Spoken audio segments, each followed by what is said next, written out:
Ethan. Okay, so another thing to do for this week, if you have time, I want you to try to write, create, play, and record a few different grooves.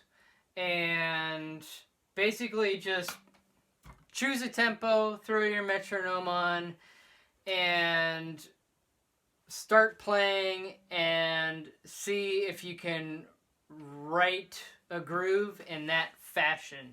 So we're not pulling out the manuscript paper first and thinking about something to write, and we're not sitting here at the throne thinking of what to play necessarily. We're just throwing on the metronome and we start playing, improvising essentially. And maybe within a couple minutes you're gonna find something that you can commit to. And we're going for 3 different beats for this assignment. And I want a medium density beat, a high density beat, and a low density beat. So density, basically, how dense is it? How many notes are you actually playing? How busy is it, right? So low, medium, and high. So for me, I'd probably start with a medium-ish density, and I'd find something, and then I'd record it, and then I would choose one of the other two and go through the same process. Maybe they can relate to each other. They're all going to be the same tempo.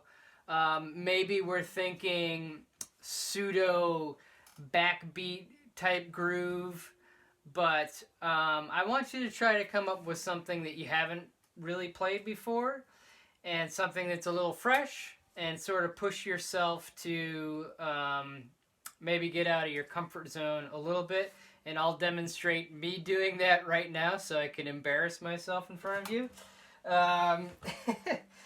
And you're going to record these into Reaper using your mic. Make sure you get the levels right, of course, so we're not peaking. And use the click track in Reaper as a dedicated track, so we also have that. Basically, what we're going to do with these 3 beats is work on writing a composition with them by way of starting with the drums. So we're just starting with the drums. You're not thinking about what you might sing over this. You're not thinking about what bass line or what chord progression it might be. You're simply finding 3 different drum grooves that are kind of related and have different densities that we can use for different sections of this composition. And that's what we're starting with. I'd also say, if you can think in like maybe 2-bar phrases or even 4-bar phrases if you wanted to, but maybe we can get outside of like the simple 1-bar phrase and create a groove or a pattern that's a little bit longer. 2-bar phrase would be great. If you feel like doing a 4, that would be cool as well. So let me kind of demonstrate this for you. So I just turn on my metronome. It's on 128, like whatever. I don't really care the tempo. And I'm going to go find some sort of what I think of as like maybe a medium density, pseudo backbeatish groove that's like a 2-bar phrase.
I like that. So I found it pretty quickly.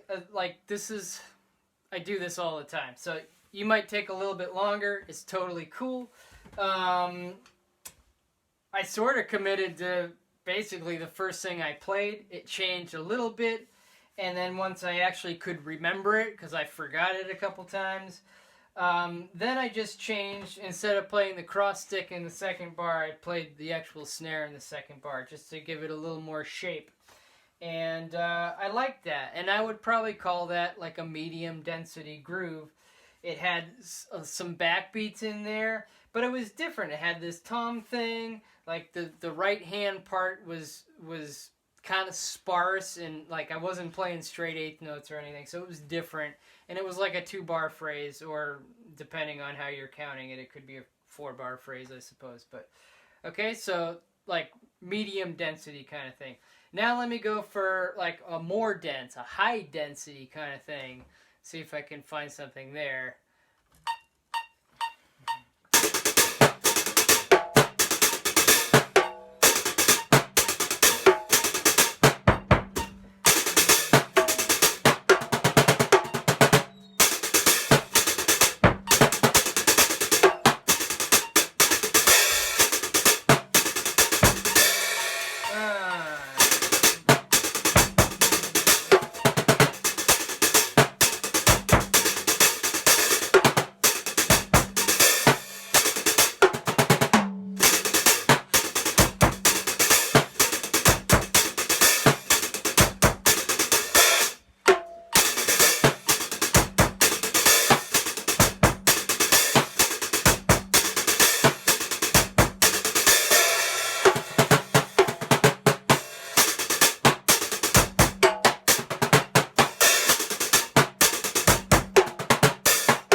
Okay, so I was getting close there. What I ended up doing was playing a 1-bar phrase for a little while, because I just was not remembering anything I was playing.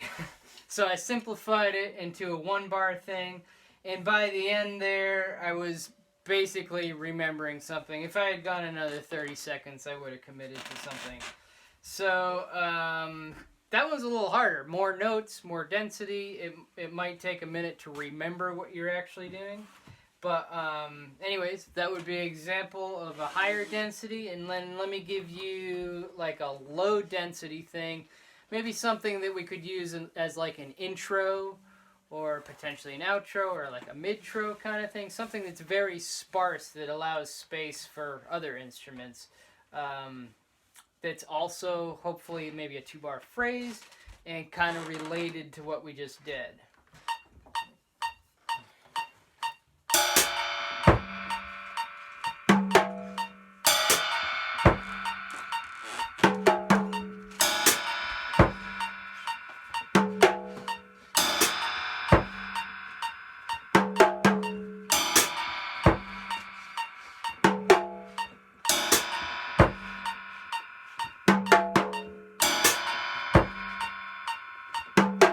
Anyway, cool. So I was able to commit to that really quickly.